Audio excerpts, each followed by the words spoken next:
ক্রিকেটের সবচেয়ে প্রাচীন এবং সবচেয়ে জনপ্রিয়তম ওয়েবসাইট ESPN ক্রিকইনফো তাদের ইউটিউব চ্যানেলে নিয়মিত টি-20 বিশ্বকাপ নিয়ে ক্রিকেট লিজেন্ডদের বিভিন্ন অ্যানালাইসিস এবং মতামত বিষয়ক অনুষ্ঠান প্রচার করছে।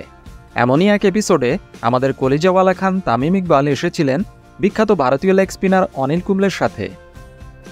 সেখানে সাউথ আফ্রিকার সাথে বাংলাদেশের দুর্ভাগ্যজনক এবং বিতর্কিত পরাজয় নিয়ে তাদের দুজনের মন্তব্য জানতে চাওয়া হয়। তাছাড়াও আজকের নেদারল্যান্ড ম্যাচ নিয়েও জানতে চাওয়া হয়। দুজনেই তাদের মূল্যবান মতামত তুলে ধরেছেন। চমৎকার একটা এপিসোড ছিল সেটি। 2 পর্বে তুলে ধরছি। তামিম ইকবালের কাছে শুরুতেই জানতে চাওয়া হয় সাউথ আফ্রিকার সাথে সেই শেষ মুহূর্তের পরাজয় নিয়ে তার ফিলিংস কি। তামিম ইকবাল বলেন, এই পরাজয় আসলেই কঠিন ছিল, শুধু আমার জন্যই নয়, পুরো দেশের ক্রিকেট প্রেমীদের জন্য এই পরাজয় মেনে নেওয়া খুব কঠিন ছিল। আমার মনে হয় সবাই এখনও ওই ম্যাচ থেকে বেরিয়ে আসতে পারেনি বা ভুলতে পারেনি। এটা হতাশাজনক যে আমার মনে হয় 17-18 ওভার পর্যন্ত সেই ম্যাচ আমাদের হাতেই ছিল, কিন্তু দুর্ভাগ্যজনকভাবে আমরা ম্যাচটা সঠিক ফিনিশিং দিতে পারিনি।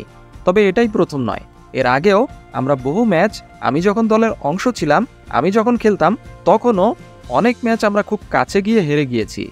আমরা কেন যেন ভালোভাবে ম্যাচ শেষ করতে পারি না।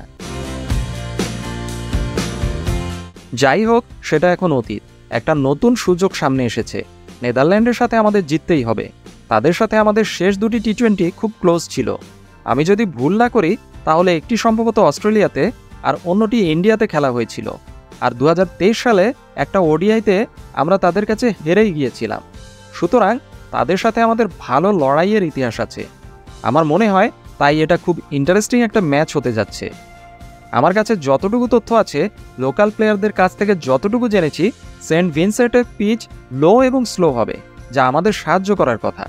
খুব সম্ভব ওখানকার উইকেট বাংলাদেশকে স্যুট করবে, কারণ আমাদের ভালো স্পিনার্স আছে। উপস্থাপক অনিল কুম্বলেকে প্রশ্ন করেন, যেহেতু সেন্ট ভিনসেন্টের পিচ স্পিনারদের সাহায্য করবে বলে মনে করা হচ্ছে, সেক্ষেত্রে আপনি বাংলাদেশের স্পিনারদের নিয়ে কি ভাবছেন? ভারতের প্রাক্তন কোচ অনিল কুম্বলে বলেন, অবশ্যই বাংলাদেশের স্পিনারদের ভালো করার অনেক সম্ভাবনা আছে। বিশেষ করে গ্রেট সাকিব আল হাসানের কথা বলতেই হবে। সে 4 ওভার বল করবে। আর অন্যদিকে আছে রিশাদ হোসেন, সে খুবই ইমপ্রেসিভ। তার বলে ভালো বাউন্স আছে, ভালো পেসে বল করে সে, বলের উপর তার ভালো নিয়ন্ত্রণও আছে এবং বলে সে ভালো টার্নও আদায় করে নেয়। একজন তরুণ লেগ স্পিনারের ক্ষেত্রে যা যা দরকার তার সব কিছুই রিশাদের মাঝে আছে। নিজের প্রথম আন্তর্জাতিক টুর্নামেন্টের অভিষেকেই সে দারুণ করেছে। আমি রিশাদকে যতটুকু দেখেছি তাতে খুবই অভিভূত হয়েছি। সেন্ট ভিনসেন্টের মাঠ খুবই ছোট। 10-11 বছর আগে সবশেষ ম্যাচ হয়েছিল এখানে। আপনাকে অবশ্যই সেখানকার কন্ডিশন যাচাই করে নিতে হবে। কোয়ালিটির বিচারে বাংলাদেশ অবশ্যই নেদারল্যান্ড থেকে এগিয়ে থাকবে। কিন্তু তামিম যা বলেছে, নেদারল্যান্ড একটা ভালো দল। তারা সাউথ আফ্রিকাকে ভুগিয়েছে এবং তারা বাংলাদেশকেও খুব সহজে পার পেতে দেবে না। তাই এটা অবশ্যই একটা ক্লোজ গেম হতে যাচ্ছে নিশ্চিতভাবেই। অনুষ্ঠান সঞ্চালক এরপর প্রশ্ন করেন, আমরা দেখেছি Adam Zampa, Akeal Hosein West ইন্ডিজে স্পিনে দারুণ করেছে। এটা কি বাংলাদেশকে আত্মবিশ্বাস যোগাবে এবং এগিয়ে রাখবে? জবাবে অনিল কুম্বলে বলেন, অবশ্যই। এটা শুধু তাদের স্পিনারদের কারণেই নয়, বরং তাদের স্পিন খেলতে অভ্যস্ত এবং দক্ষ কিছু ব্যাটসম্যান আছে সে কারণেও।